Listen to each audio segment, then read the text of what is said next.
சென்னை நுங்கம்பாக்கத்தில் உள்ள மகளிர் கிறிஸ்துவ கல்லூரியில் நடைபெறும் பாராட்டு விழாவில் முதலமைச்சர் மு.க.ஸ்டாலின் உரையாற்றி வருகிறார். அந்த காட்சிகளை பார்க்கலாம். முதல்ல எனக்கு ஒரு சந்தேகம். தேர்தல் நோட்டிபிகேஷன் அறிவிக்கல.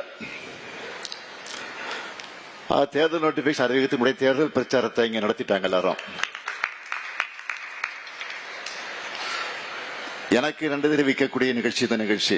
ஆனா நான் தேர்தல் பிரச்சாரத்தை நடத்தி இருக்கக்கூடிய அனைவருக்கும் என்னுடைய முதல்ல நான் நன்றியை தெரிவிச்சுக்கிறேன்.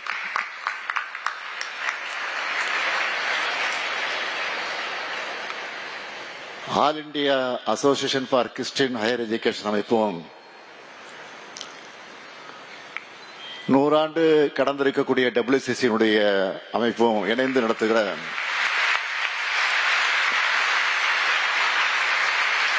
இந்த நன்றி அறிவிப்பு விழாவில் கலந்து கொள்வதிலே நான் மிகுந்த மகிழ்ச்சியும் பெருமையும் அடைகிறேன். இன்னும் கூட சொல்லணும்னா ஒரு உணர்ச்சியோடு நான் இங்கே நின்று கொண்டிருக்கிறேன், நெகிழ்ச்சியோடு நின்று கொண்டிருக்கிறேன். நானும் MCC ஸ்கூல் ஓல்டு ஸ்டூடெண்ட் தான். அந்த ஓல்டு ஸ்டூடெண்ட் தான் இன்னைக்கு WCCக்கு வந்திருக்கிறேன். MCC இருந்து WCCக்கு வந்திருக்கிறேன். வரவேற்புரையாற்றிய WCC கல்லூரியினுடைய முதல்வர் சொன்னார், இங்க படிச்சு வெற்றி பெற்ற பெண்களுடைய பெயர்கள் அடுத்து அந்த லிஸ்ட்ல வரப்போகக்கூடிய பெண்களான உங்களுடைய பெயர்கள் வரும் என்ற நம்பிக்கையோடு உங்களுடைய கலந்து கொள்வதில் இன்னும் உற்சாக உணர்வை எனக்கு கூட்டுது. இங்கே பேசிய பலர் நன்றி சொல்லி பேசினாங்க. நமக்குள்ள நன்றி சொல்லிக்க தேவை இல்லை. இத என் மேல நீங்க வச்சிருக்கக்கூடிய அன்பின் வெளிப்பாடா நான் எடுத்துக்கிறேன். அது மட்டும் இல்ல, இன்னும் உங்களுக்கு தேவையானதை செஞ்சு கொடுக்கணுங்கிற கூடுதல் பொறுப்புணர்வை இந்த நிகழ்ச்சி எனக்கு உருவாக்கி இருக்கு. அதான் உண்மை. சகோதரர் இனிகோ இருதராஜ் இங்க இருக்கிறார். ஒவ்வொரு முறையும் என்னை பார்க்க வரும்போது இங்க இருக்கக்கூடிய பலருடைய சேர்ந்து வருவார். வரும்போது பாத்தீங்கன்னா நிறைய கோரிக்கைகளோடு தான் வருவார். அதுல பல கோரிக்கைகள் எளிதில் தீர்த்து வைக்கக்கூடியதா இருக்காது. கொஞ்சம் கஷ்டமா இருக்கும். ஏன்னா சட்ட சிக்கல் எல்லாம் இருக்கும். அதுல பழைய விதிகளை எல்லாம் திருத்த வேண்டியிருக்கும், புதுசா ஜீவப்பட வேண்டியிருக்கும், கூடுதலா பல கோடி நிதியும் தேவைப்படும். இருந்தாலும் எல்லாத்தையும் முழு முயற்சி எடுத்து அதை நாங்கள் செஞ்சு கொடுப்பதுதான் எங்களுடைய கடமையாக கருதி நிறைவேற்றி கொண்டிருக்கிறோம். ஏன்னா இனிகோ கேட்டா இல்லைன்னு சொல்லவே முடியாது. இங்க சொன்னது போல ரீசெண்டா நடந்த கிறிஸ்துமஸ் விழாவில் பல அறிவிப்புகளை எல்லாம் நான் வெளியிட்டேன் நெல்லையில. இப்பவும் இந்த அமைப்பின் சார்பில் இன்னும் சில கோரிக்கைகள் இருக்கு. அடுத்து நாம தான் வருவோம்.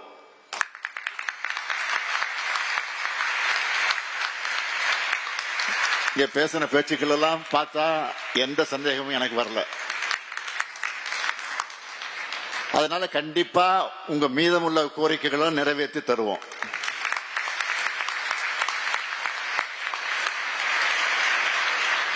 இங்கே இத்தனை மாணவிகளை ஒரே இடத்துல பார்க்கும்போது உங்களுக்காக செயல்படுத்திட்டு வரக்கூடிய திட்டங்கள் பலன்கள் எல்லாம் நினைச்சு பார்க்கிறேன். இங்க வீடியோவில் கூட பலர் பேசினாங்க. திராவிட மாடல் அரசு ஆட்சிக்கு வந்ததும் கல்விக்காக நாம கொண்டு வந்திருக்கக்கூடிய முதல் பெரிய திட்டம்னா அரசு பள்ளியில படிச்சு காலேஜ் சேரக்கூடிய மாணவிகளுக்கு மாதம் 1000 ரூபாய் வழங்கக்கூடிய புதுமை பெண் திட்டம். இந்த திட்டம் எந்த அளவுக்கு தாக்கம் செலுத்தி இருக்குன்னு தெரிஞ்சுக்க, அதை நாங்க புரிஞ்சிக்க ஒரு ஆய்வு பண்ணுங்கன்னு மாநில திட்டக்குழு இடத்துல சொல்லியிருந்தோம். அந்த திட்டக்குழு கூட நம்முடைய ஏழன் இடம்பெற்றிருக்கார், எம்எல்ஏ அவர் இடம்பெற்றிருக்கார். அதுல ஜெயரஞ்சன் தலைமையில் அந்த குழு இருக்கு. அவங்க கொடுத்த முடிவுகளை பார்த்து நான் அடைஞ்ச மகிழ்ச்சிக்கு அளவே கிடையாது. நகர்ப்புறங்களை விட கிராமப்புறங்களை சார்ந்த மாணவிகள் தான் இந்த திட்டத்தில் அதிகமா பயனடைந்திருக்கிறாங்க.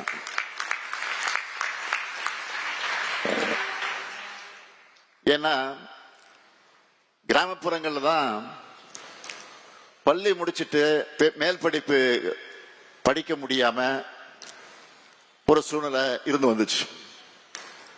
அந்த நிலைய புதுமை பெண் மாத்தி இருக்கு. இதையெல்லாம் விட ஆச்சரியமான ஒரு விளைவையும் இந்த திட்டம் ஏற்படுத்தி இருக்கு. ஸ்கூல் முடிச்சிட்டு பணம் இல்லாத காரணத்தால காலேஜுக்கு போகாம வீட்டிலேயே பல ஆண்டுகளாக முடங்கி கிடந்த பலர் இப்ப மாதம் 1000 ரூபாய் கிடைக்கிற காரணத்தினால திரும்ப படிக்க வந்திருக்கிறாங்க. ரீசெண்டா எடுத்த டேட்டா அடிப்படையில் பாத்தீங்கன்னா புதுமை பெண் திட்டத்தால மட்டும் பெண்கள் உயர்கல்வியில சேர்வது கூடுதலா 34% உயர்ந்திருக்கு. இதை விட எனக்கு என்ன மகிழ்ச்சி வேணும்? இது ஒரு சாதாரண சாதனை இல்ல. இப்ப திரும்ப ஆய்வு பண்ணா இந்த பர்சன்டேஜ் கண்டிப்பா இன்னும் கூட இருக்கும். இந்த மாதிரி சுமார் 8 லட்சம் மாணவிகள் இந்த திட்டத்தில் பயன்பெற்று இருக்காங்க. அடுத்து போன ஆட்சியில மருத்துவ படிப்பில் மட்டும் அரசு பள்ளி மாணவர்களுக்கு 7.5% இடஒதுக்கீடு கொண்டு வந்தாங்க.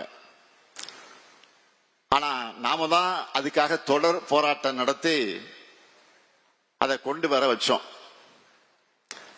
இப்ப நாம ஆட்சிக்கு வந்து என்ஜினியரிங், அக்ரி, சட்டம், கால்நடை மருத்துவம் உள்ளிட்ட படிப்புகளையும் அரசு பள்ளி மாணவர்களுக்கு 7.5 விழுக்காடு இடஒதுக்கீட்டை கொண்டு வந்தோம். இதுல செலக்ட் ஆகிற மாணவர்களுக்கு கல்வி கட்டணம், ஹாஸ்டல் ஃபீஸ் எல்லாத்தையும் அரசே ஏத்துக்கணும்னு அறிவிச்சோம். கடந்த 5 வருஷத்துல 40,613 மாணவர்களுக்கு 911 கோடி ரூபாய் இதற்காக செலவிடப்பட்டிருக்கு. இந்த இடஒதுக்கீட்டால பயனடைஞ்ச பார்வதி என்ற குமரி மாவட்டத்தை சேர்ந்த மாணவி அண்மையில ஒரு நிகழ்ச்சியில பேசியிருந்தாங்க. எங்க அப்பா டீ கடையில வேலை பார்க்கிறார். எனக்கு இந்த இடஒதுக்கீட்டால MIT கேம்பஸ்ல சீட் கிடைச்சது. இப்போ நான் படிச்சு முடிச்சு நல்ல வேலையில இருக்கேன், வீட்டையும் பாத்துக்கிறேன். இதனால வேலைக்கு போயிட்டு இருந்த எங்க அண்ணன் பிரதர் மேல் படிப்பு படிக்க இப்போ கல்லூரியில சேர்ந்திருக்கிறாங்கன்னு சொன்னாங்க. இப்படி 5 ஆண்டுகள்ல பல குடும்பங்களோட தலையெழுத்தையே நம்ம திராவிட மாடல் அரசோட திட்டங்கள் மாத்தி இருக்கு. அடுத்து என்னுடைய கனவு திட்டமான நான் முதல்வன். இந்த திட்டத்துல ஜப்பானிய மொழி கத்துக்கிட்ட மாணவி இப்ப வேலை கிடைச்சு ஜப்பானுக்கு போக போறாங்க. இதுக்காக ஜப்பானிய மொழியிலேயே அவங்க எனக்கு நன்றி சொன்ன வீடியோ கூட வைரல் ஆச்சு. பள்ளி கல்வி எடுத்துக்கிட்டா காலை உணவு திட்டத்துல 19 லட்சத்துக்கு அதிகமான பள்ளி மாணவர்கள் தினமும் காலையில சூடான சுவையான உணவை சாப்பிட்டு தெம்பா படிக்க வராங்க. அடுத்து அரசு பள்ளிகளை தரம் உயர்த்தணும்னு மாடல் ஸ்கூல் கொண்டு வந்தோம். இந்த பள்ளிகள்ல படிச்ச ஆயிரக்கணக்கான மாணவர்கள் இந்தியா மற்றும் வெளிநாடுகளில் இருக்கக்கூடிய முன்னணி கல்வி நிறுவனங்கள்ல படிக்கிறாங்க. சில எக்ஸாம்பிள் சொல்றேன். சேலம் கல்வராயன் மலைப்பகுதியை சார்ந்த ராஜேஸ்வரி என்கிற பழங்குடியின மாணவியோட அப்பா கேன்சர்ல புற்றுநோய் காரணமா இறந்துட்டாங்க. அம்மா கூலி வேலை செய்யறாங்க, குடிசை வீடுதான். அவங்க இப்போ சென்னை IIT படிக்கிறாங்க. அதே போல நாம கொண்டு வந்த மாடல் ஸ்கூல் மூலமா IIT பாம்பேல ஏரோஸ்பேஸ் இன்ஜினியராக படிக்க போயிருக்காங்க. யோகேஸ்வரி பத்தி கூகுள் பண்ணி பாருங்க. அவங்க அம்மா பட்டாசு தொழிற்சாலையில வேலை பார்க்கறாங்க, அப்பா டீ கடையில வேலை பார்க்கிறாரு. அவங்க இப்போ ஜேஇ தேர்வு பாஸ் பண்ணிட்டு மும்பையில படிக்கிறாங்க. இப்படி கடந்த 5 ஆண்டுகள்ல அரசு பள்ளிகளிலிருந்து தேர்வான ஆயிரக்கணக்கான மாணவர்களின் கல்வி செலவை அரசு ஏத்துக்கிட்டு இருக்கு. நான் ஏன் இவங்களை பத்தி எல்லாம் உங்ககிட்ட சொன்னேன்னு தெரியுமா? நம்ம திட்டங்களுடைய வெற்றி இம்பாக்ட் பற்றி புரிய வைக்கிறதுக்காக மட்டும் இல்ல, அதை தாண்டி உங்க எல்லாருக்கும் இதுல ஒரு லெசன் இருக்கு. வெற்றிக்கு ஷார்ட்கட் கிடையாது, ஹார்ட் ஒர்க் பண்ணாதான் ஜெயிக்க முடியும். சூப்பர் ஸ்டார் ரஜினிகாந்த் டைலாக் ஒண்ணு வரும், கஷ்டப்படாம எதுவும் கிடைக்காது, கஷ்டப்படாம கிடைக்கிறது நிலைக்காது. சூப்பர் ஸ்டார் டைலாக் இது. இன்னைக்கு நீங்க எந்த துறையில இருக்கக்கூடிய சாதனையாளர்களை எடுத்துக்கிட்டாலும் எல்லாரும் ஒரு பெரிய ஜேர்னி இருக்கு, எல்லாருக்கும் ஒரு பெரிய ஜேர்னி இருக்கும். அந்த ஜேர்னி, அதுல நீங்க போடக்கூடிய எஃபெக்ட், அந்த ப்ராசஸ்ல நீங்க கத்துக்கிற லெசன்ஸ், இதெல்லாம் தான் உங்களை பக்குவப்படுத்தும். பக்குவத்தோடு அடைகிற வெற்றி தான் நிலைச்சு நிற்கும். உங்களுக்கு படிப்புல பிடிமானம் இல்லாத போது உங்க அப்பா அம்மாவை நினைச்சு பாருங்க. வெளிநாடுகள் எல்லாம் ஒரு குறிப்பிட்ட வயசுக்கு மேல பெற்றோர் சப்போர்ட்டே இல்லாம இளைஞர்களே அவங்க வாழ்க்கையை பார்த்துக்கிறது கல்ச்சரா இருக்கு, அது கல்ச்சர் ஆயிடுச்சு. ஆனா நம்ம ஊர்ல உங்க கல்விக்காக பல பெற்றோர்கள் தங்கள் உடல் பொருள் உழைப்பு எல்லாத்தையும் செலவு பண்றாங்க.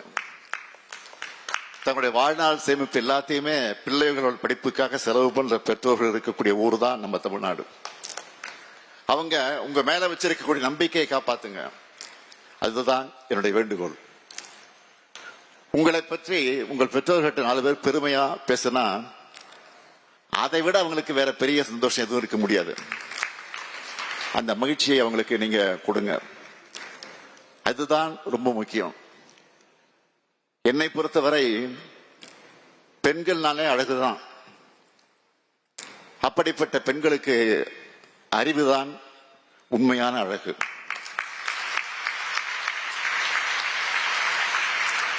படிப்புதான் ஒரு பெண்ணுக்கு உலகத்திலேயே அழகான அணிகலன். இன்னைக்கு இருக்கிற போட்டி நிறைஞ்ச இந்த உலகத்துல நீங்க நிலைச்சு நிக்கணும்னா சும்மா ஒரு டிகிரி படிச்சா போதாது. நீங்க வேலைக்கு போனாலும் உங்களுக்கு ஆர்வம் இருக்கக்கூடிய துறையில ஆராய்ச்சி படிப்பு வரை நீங்க தொடர்ந்து படிக்கணும். இது உங்களுடைய முன்னேற்றத்திற்காக மட்டும் இல்ல, நம்ம ஸ்டேட் முன்னேற்றமும் வேணும், அதுதான் சொல்றேன். இன்னைக்கு தமிழ்நாடு நம்பர் 1 மாநிலமா இருக்கு. ஆனா ஹிஸ்டரியை புரட்டி பார்த்தோம்னா 1950களில் அப்படியே தலைகீழான நிலைதான் இருந்துச்சு. நாட்டிலேயே வறுமையான மாநிலங்கள் ஒன்றா இருந்த தமிழ்நாடு இப்போ நாட்டிலேயே வறுமை குறைந்த மாநிலமா வளர்ந்திருக்கு. இன்னும் பெருமையோட சொல்ற 2வது பெரிய எக்கனாமியா இன்றைக்கு உருவெடுத்திருக்கிறோம்.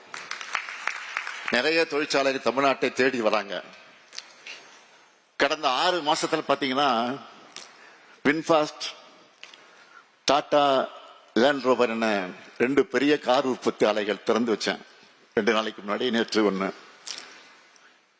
இதற்கு முன்ன இவ்வளவு ஷார்ட் பீரியட்ல 2 பெரிய கார் நிறுவனங்கள் திறந்து வச்ச வரலாறே கிடையாது. ஆனா நாம பண்ணியிருக்கோம். அடுத்து போர்டு கம்பெனியும் மீண்டும் உற்பத்தி தொடங்க போறாங்க. மற்ற மாநிலங்களில் கூட போட்டி என்ற நிலையை தாண்டி உலக நாடுகள் கூட தான் நம்ம இப்ப போட்டி போடுறோம்.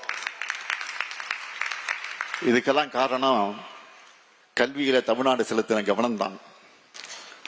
தொழில்துறை எடுத்துக்கிட்டா எந்த கம்பெனி கூட எம்ஓஐ சைன் பண்ணாலும் நான் அவங்க கிட்ட கேட்கிற முதல் கேள்வியே இதனால எத்தனை பெண்களுக்கு வேலை கிடைக்கும் அப்படின்னு முதல்ல கேட்பேன்.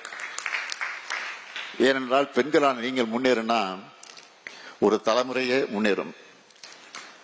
நீங்க ஒவ்வொருத்தரும் படிச்சு நல்ல வேலைகளுக்கு போனா உங்க தலைமுறையே முன்னேறும். இந்தியாவிலே அதிக அளவிலான பெண்கள் தொழிற்சாலைகளை பணிபுரியக்கூடிய மாநிலமா, யாரும் எட்டி பிடிக்க முடியாத உயரத்தில் தமிழ்நாடு இருக்கு. இது இன்னும் உயர்ந்து தமிழ்நாட்டில் உள்ள எல்லா பெண்களும் வேலைக்கு போகக்கூடிய நிலைமை வரணும். அதுக்கு உங்களுக்கு என்ன தேவையானாலும் சொல்லுங்க, நான் செய்வதற்கு தயாராக இருக்கேன். நிச்சயம் உங்க வளர்ச்சியில நான் உங்க கூட இருப்பேன். அதே போல உங்க ஹெல்த்தையும் பார்த்துக்குங்க. இப்ப கூட 14 வயசு உள்ள பெண் குழந்தைகளுக்கு கருப்பை வாய் புற்றுநோய் தடுப்பூசி போன்ற திட்டத்தை தொடங்கி வச்சிருக்கிறோம். இந்தியாவில் வேற எங்கும் கிடையாது. இது நாம தான் ஃபர்ஸ்ட். வெளியில போய் போட்டா 14,000 ரூபாய் ஆகும். இந்த தடுப்பூசி அரசே கட்டணம் இல்லாம இப்ப செலுத்தலாம். இதை பத்தி உங்களுக்கு தெரிஞ்சவங்கிட்ட நீங்க எடுத்து சொல்லுங்க. இவ்வளவு நேரம் நான் பேசினதெல்லாம் அட்வைஸா நினைச்சிடாதீங்க. நீங்களும் எனக்கு மகள்கள் போலதான். மீண்டும் சொல்றேன், நீங்களும் எனக்கு மகள்கள் போன்றதுதான். அந்த பாசத்தோட உலகம் முழுக்க நீங்க வலம் வரணும். அக்கறையோடு நான் சொன்னதா நீங்க நினைச்சுக்கோங்க. இது போன்ற நன்றி தெரிவிக்கக்கூடிய விழாக்களை விட நீங்க எல்லாரும் நல்லா படிச்சு வாழ்க்கையில முன்னேறினா அதுதான் நீங்க எனக்கு செலுத்தக்கூடிய உண்மையான நன்றி. வெல்லும் தமிழ் பெண்களே, all the best, rule the world. நன்றி, வணக்கம். 1,26,00,000 மனங்களை வென்ற தந்தி டிவி யூடியூப் சேனல். தவிர்க்க முடியாத தம்ப்நெயில்ஸ், கலக்கலான கான்டென்ட்ஸ். நீங்களும் இந்த குடும்பத்தில் இணைய இப்பவே சப்ஸ்கிரைப் பண்ணுங்க. அசுரபலம் கொண்ட எங்கள் டிஜிட்டல் கரங்களில் உங்கள் விளம்பரங்களை சேர்க்க வாட்ஸ்அப் பண்ணுங்க. 8939888378. Email advtthanditv@dttv.in.